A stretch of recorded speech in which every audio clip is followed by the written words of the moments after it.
வணக்கம் நண்பர்களே. ஒரு சக்தி வாய்ந்த சூறாவளி எப்படி உருவாகிறது என்று நினைத்ததுண்டா?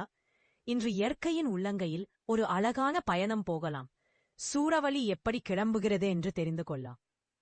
ஒவ்வொரு சூறாவளிக்கு ஒரு ஆரம்பம் உண்டு. கடலின் வெப்பமான நீர் மேலிருக்கும் காற்றை சூடாக்குகிறது.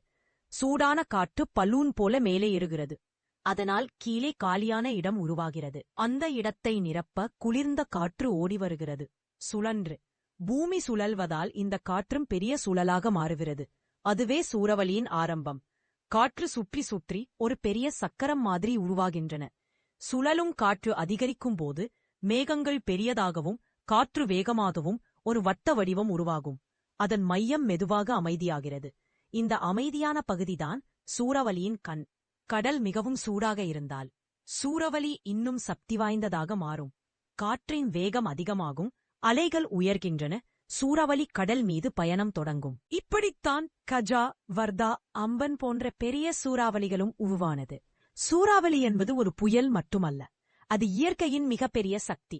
அவை எப்படி உருவாகின்றன என்று தெரிந்தால் நாம் முன்கூட்டியே தயாராகி பாதுகாப்பாக இருக்க முடியும்.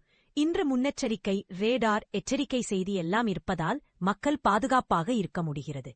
சிறிய காற்று மாற்றமே பெரிய புயலாகும். ஆனால் அறிவு நம்மை பாதுகாக்கும். நன்றி நண்பர்களே. அடுத்த கதையில் சந்திப்போம்.